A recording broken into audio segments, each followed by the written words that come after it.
এখানে কি সবার গ্র্যাজুয়েশন হয়ে গেছে?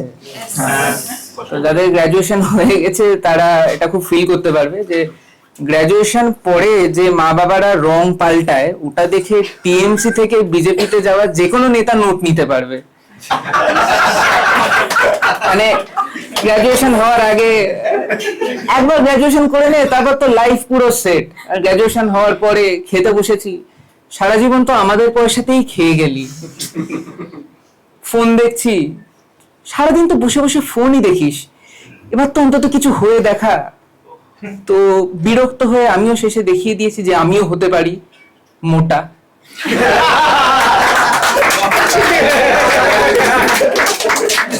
এবারে মোটা হওয়ার মজার বিষয়টা হচ্ছে মোটা হলে যে মোটা হয় সে সঙ্গে সঙ্গে রিয়েলাইজ করে না সে মোটা হয়েছে।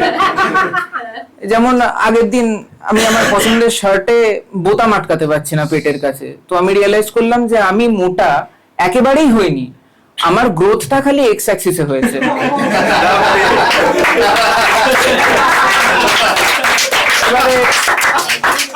কিন্তু এখন যাই গ্রোথ হোক না কেন লোকজন জেলাস হয়ে যায়, তো নিজেকে বাজে নজর থেকে বাঁচানোর জন্য আমি ওভারসাইজ জামা পরা শুরু করেছিলাম। তো শাক দিয়ে বেশি দিন মাছ ঢাকা যায় না।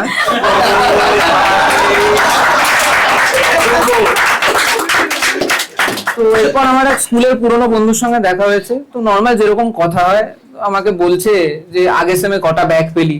আমি ওকে জিজ্ঞেস করছি যে তুই কি এখনো বাবার পকেট মেরে বিড়ি খাস?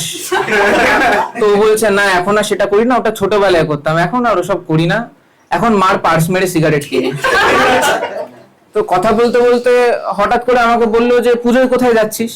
আমি বললাম যে আন্দামানে যাচ্ছি। তো বললো যাচ্ছিস যা ভাই, খালি জাহাজে যাস না, না তুই উঠলে জাহাজ তো সাবমেরিন হয়ে যাবে।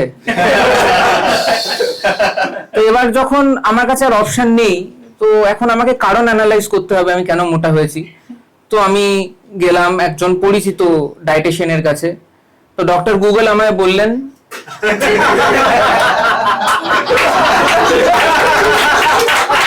তো ডক্টর গুগল আমায় বললেন যে sedentary lifestyle is the main cause তোমার মোটা হওয়ার পিছনে। সেডেন্টারি লাইফস্টাইল, আমি তো এটা অ্যাভয়েড করবো বলেই প্রত্যেক দিন সকাল বিকেল নিয়ম করে বাড়ি থেকে বেরিয়ে হাঁটতে হাঁটতে পাশের মিষ্টির দোকানে চলে যাই। এবার যখন মিষ্টির সঙ্গে আমার ভুঁড়ির একটা অবৈধ সম্পর্ক, যেটার কারণ আমি বিশ্লেষণ করছি, তখন গুগল আমাকে এমন একটা তথ্য দিল যেটার সঙ্গে আমার সিচুয়েশনের মিল ততটাই যতটা পশ্চিমবঙ্গের সঙ্গে উন্নয়নের। যে ভারতবর্ষে নাকি 17 কোটি মানুষ স্টিল এফেক্টেড বাই হাঙ্গার। এতক্ষণ আমার খারাপ লাগছিল যে আমি আমার পছন্দের জামাটা ঠিকমতো পরতে পারছি না, এখন আমার গিল্ট হচ্ছে যে যেখানে এত লোক খেতে পায় না সেখানে আমি খেয়ে দিয়ে মোটা হচ্ছি। তো এটা একটু সিরিয়াস হয়ে গেল, যাই হোক। কিন্তু এরপর এই গিল্ট থেকে বেরোনোর জন্য রোগা হতে হবে। বা রোগা কি করে হবো না, জিমে গিয়ে। জিমে এমন একটা জায়গা যেখানে পুরোটাই ম্যাসকুলিন এনার্জি, মানে ছেলেদেরকে দেখে বোঝাই যায় যে পুরো ন্যাচারাল বডি, কেউ স্টেরয়েড তো ইউজই করে না। ক্যাপ্টেন টিএমটি বারের বডি দেখে মানে আমি তো রিয়েলাইজ করলাম যে একই প্রাইড মান চলছে, আর নিজেকে আর লুকিয়ে লাভ নেই ভাই। I understand. I do not identify as a man. I identify as a potato. কিন্তু তবুও ভালো বিষয় হচ্ছে যে আমার একজনকে পছন্দ হয় ওখানে, এবং ওর কাছাকাছি গেলে আমার হার্টবিট বেড়ে যেত, আমি ভিজে যেতাম ঘামে। কিন্তু আমার স্ট্যামিনা 6 মিনিটের, তাই জন্য ট্রেডমিল আমাকে রিজেক্ট করে দিয়েছিল। এবার ট্রেডমিল রিজেক্ট করে দেওয়ার পর আমি বুঝতে পারলাম যে it's time to move on. এবারে বাড়িতে বসে বসে খাওয়ার জন্য কথা শোনা, ট্রেডমিলে রিজেক্ট করে দেয়া, সব মিলিয়ে ইনকাম দেখাতে হতো আমাকে। তো সেটার জন্য সব থেকে বেস্ট উপায় ছিল গভর্নমেন্ট জবের জন্য অ্যাপ্লাই করা। তো আমি অনেক দেখে দেখে ভান্তারায় অ্যাপ্লাই করে দিয়েছি।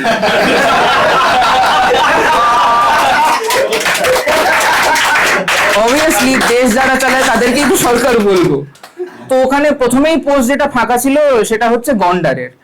তো ওটার প্রথম কোয়ালিফিকেশন ছিল যে খড়গ মিনিমাম 25 সেন্টিমিটারের হতে হবে। তো এটা তো সেলফ এক্সপ্লেনেটরি না যে আমি কেন পাবো না, থোড়ি আমার না কত উঁচু। সেকেন্ড পোস্টটা ছিল পান্ডার। পান্ডার প্রথমেই কোয়ালিফিকেশন ছিল হচ্ছে যে bamboo is a must in diet. আমি একেই থাকি পশ্চিমবঙ্গে, সেকেন্ডলি পড়ি ক্যালকাটা ইউনিভার্সিটিতে, তো বাঁশ তো আমার স্টেপল ফুড হলো না। কিন্তু তারপরে যেটা ওদের কোয়ালিফিকেশন ছিল যে অ্যাপ্লিক্যান্ট মাস্ট বি কিউট, তো আমি ফোনের ফ্রন্ট ক্যামেরাটা খুলেছিলাম। So now I identify as unemployed potato. But তার মানে এই নয় যে আমি এখনো সরকারি চাকরি পাইনি বলে বাড়িতে বসে বসে খাই, আমি এখন দাঁড়িয়ে দাঁড়িয়ে খাই। তার কারণ বাবা বলে দিয়েছে ইনকাম না করলে আমি ডাইনিং টেবিলে বসতে পারবো না। Thank you, that's my time.